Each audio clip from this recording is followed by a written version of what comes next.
Hello കൂട്ടുകാരെ, എല്ലാവർക്കും എൻ്റെ അറിവിൻ്റെ കൂടാരം എന്ന യൂട്യൂബ് ചാനലിലേക്ക് നല്ലൊരു നമസ്കാരം.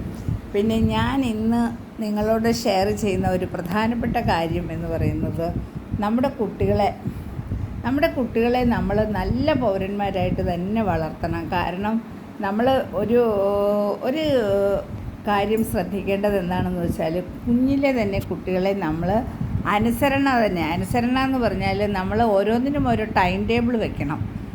കാരണം കുഞ്ഞുങ്ങൾ ഇപ്പം വളരെയധികം നമ്മൾ ഓരോ ദിവസവും ടി വി തുറന്നാൽ കേൾക്കുന്നത് മുഴുവനും ഈ മയക്കുമരുന്നിനും മദ്യത്തിനും അടിമയായിട്ടുള്ള 23 വയസ്സ് 24 വയസ്സിന് താഴെയുള്ള കുഞ്ഞുങ്ങളെക്കുറിച്ചാണ് അക്രമങ്ങൾ കൂടിയിരിക്കുന്നത്.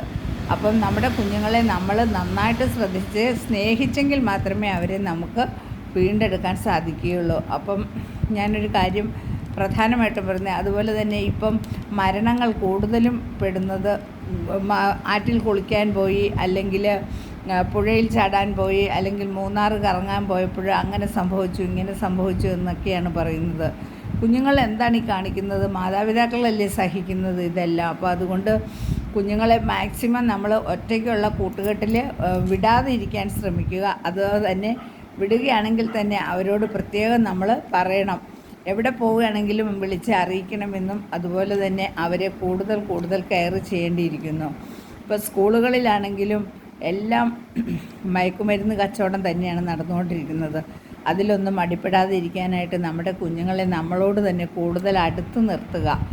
ഇപ്പം ഇവിടെ അടുത്ത് ഞാനൊരു ചെറിയ കാര്യം പറയാം. ഇവിടെ അടുത്ത് തന്നെ ഒരു സംഭവം ഉണ്ടായി. മറ്റൊന്നുമല്ല, ഒരു കുഞ്ഞ്, അവൻ വെറും 23 വയസ്സ് മാത്രമേ ഉള്ളൂ. അവൻ വിദേശത്തെങ്ങാണ്ടൊക്കെ പോയി കുറച്ച് ജോലി ചെയ്തു. അവിടെ നിന്ന് കിട്ടിയത് പോരാഞ്ഞിട്ട് അവൻ പിന്നെ വീണ്ടും തിരിച്ച് നാട്ടിൽ വന്നിട്ട് കൂട്ടുകാർ കൂടി കഴിഞ്ഞ ദിവസം കുളിക്കാൻ പോയതാണ് വേമ്പനാട്ട് കായലിൽ. കോട്ടയം ഡിസ്ട്രിക്റ്റിലുള്ള വൈക്കം താലൂക്കിലെ വേമ്പനാട്ട് കായലിൽ കുളിക്കാൻ പോയി. അപ്പോൾ കൂട്ടുകാർ പറഞ്ഞു, എടാ അത്രയും ഇറങ്ങി പോവരുത് എന്ന് പറഞ്ഞിട്ട് പോലും ആ കുഞ്ഞ് കേട്ടില്ല. അതിൻ്റെ ഫലമായിട്ട് അവൻ്റെ കാൽ വഴുതിപ്പോയി. എങ്ങനെയോ കയത്തിലേക്ക് താണുപോയി, മുങ്ങിപ്പോയി.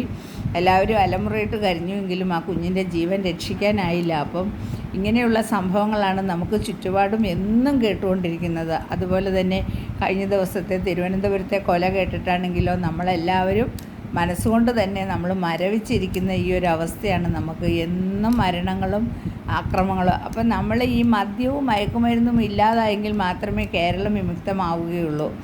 അതുപോലെ തന്നെ ശിക്ഷ നടപ്പിലാക്കുന്നില്ല. ഈ ശിക്ഷ നടപ്പിലാക്കുന്നതിന് വേണമെങ്കിൽ ഇനി ജനങ്ങൾ ഒറ്റക്കെട്ടായിട്ട് നിന്ന് എന്ത് നേടിയെടുക്കണമെങ്കിലും കേരളത്തിൽ സമരം ചെയ്യേണ്ടിയിരിക്കുന്നു. അപ്പം സമരം ചെയ്യുക തന്നെ ചെയ്യേണ്ടി വരുമെന്നാണ് തോന്നുന്നത്. അല്ലാതെ ഇതിന് യാതൊരു പോംവഴിയും കാണാൻ പറ്റുന്നില്ല. അപ്പം ഇങ്ങനെയുള്ള കാര്യങ്ങളെല്ലാം അപ്പം വീട്ടിൽ നമ്മൾ കുഞ്ഞുങ്ങളുമായിട്ട്, ഇപ്പോൾ പരീക്ഷ കഴിഞ്ഞ് വന്നാൽ കുഞ്ഞുങ്ങളുമായിട്ട് ചോദിക്കണം, എന്താടാ ഇന്ന് പരീക്ഷയ്ക്ക് പോയിട്ട് ഇന്ന് എത്ര മണിക്കാണ് പരീക്ഷ കഴിഞ്ഞ്, എപ്പം നീ എഴുന്നേറ്റു, അല്ലെങ്കിൽ നീ എപ്പോഴാണ് പരീക്ഷ എളുപ്പമായിരുന്നോ ആ ക്വസ്റ്റ്യൻ പേപ്പർ. എല്ലാവരും പറയും പരീക്ഷ കഴിഞ്ഞു പിന്നെ ക്വസ്റ്റ്യൻ പേപ്പർ ആൻസർ ചെയ്യേണ്ടെന്ന്.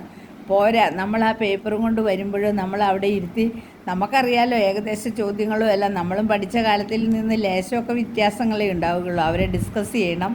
അതുപോലെ തന്നെ നന്നായിട്ട് എഴുതിയെങ്കിൽ അവരെ എൻകറേജ് ചെയ്യാനായിട്ട് അവർക്ക് എന്തെങ്കിലുമൊക്കെ നമ്മൾ തന്നെ വാങ്ങിച്ചു കൊടുക്കണം. അല്ലാതെ കൂട്ടുകാർ കൂടി അടിച്ചു പൊളിച്ചോളാൻ പറഞ്ഞ് 500 രൂപ നോട്ടെടുത്ത് കൊടുക്കരുത്.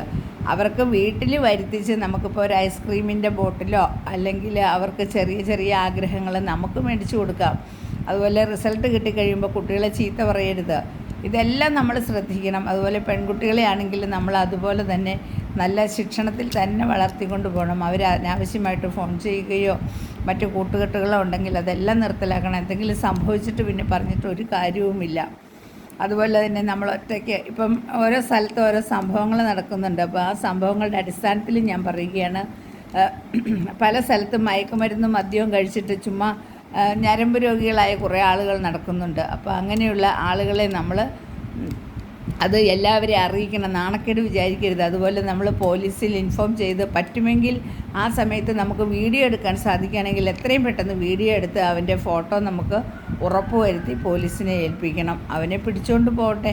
അല്ലെങ്കിൽ അത് ഇന്ന് അവൻ ഒരു വീട്ടിൽ ചെയ്തു, അല്ലെങ്കിൽ അടുത്ത വീട്ടിൽ ചെയ്യും. അപ്പോൾ ഇങ്ങനെയുള്ള കാര്യങ്ങളെല്ലാം ശ്രദ്ധിക്കണം. അപ്പം നമ്മൾ നമുക്ക് ഫോൺ ചെയ്യാൻ മാത്രമല്ല, അല്ലെങ്കിൽ നമുക്ക് ഫേസ്ബുക്കും വാട്സപ്പും കാണാൻ മാത്രമല്ല, ഒരസമയത്ത് നമ്മളുടെ വീട്ടിൽ ആരുമില്ലാത്ത സമയത്ത് ഒരു പെൺകുട്ടി തനിച്ചുള്ള ഒരു വീട്ടിൽ ഒരസമയത്ത് നമ്മൾ കാണുകയാണെങ്കിൽ ആ കുട്ടി എന്ത് ചെയ്യണം? അപ്പോൾ തന്നെ വാതിലടച്ച് കുറ്റിയിട്ട് അവൻ്റെ ഫോട്ടോ എടുത്തോളണം. ഫോട്ടോ എടുത്ത് നമ്മളതിനെ എത്രയും പെട്ടെന്ന് വാട്സപ്പിൽ ഇടുക. അതുപോലെ തന്നെ അത് പോലീസിൽ എത്തിക്കുക. അല്ലെങ്കിൽ പാവം പോലീസുകാർക്ക് എന്ത് ചെയ്യാനാണ്? ആളെ ഐഡൻറ്റിഫൈ ചെയ്യാൻ പറ്റില്ലല്ലോ.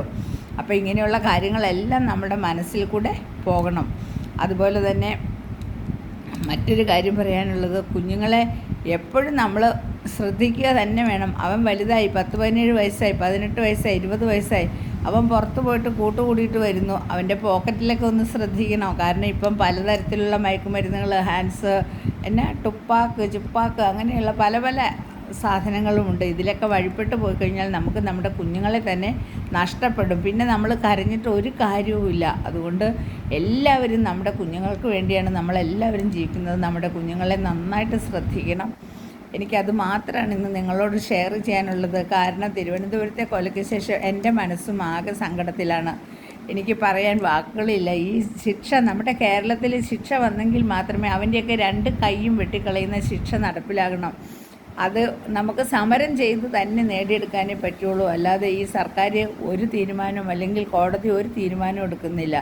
അപ്പം അങ്ങനെയുള്ള സമരങ്ങളിലെല്ലാം നമുക്ക് ഒന്നായിട്ട് കൈകോർക്കാമെന്ന് പറഞ്ഞുകൊണ്ട് ഞാൻ എൻ്റെ യൂട്യൂബ് ഇന്നത്തെ പരിപാടി സ്റ്റോപ്പ് ചെയ്യുകയാണ്. എല്ലാവരും എൻ്റെ ചാനൽ കാണണം, സബ്സ്ക്രൈബ് ചെയ്യണം, ലൈക്ക് ചെയ്യണം, കമൻറ്റ് ചെയ്യണം. Okay guys, by.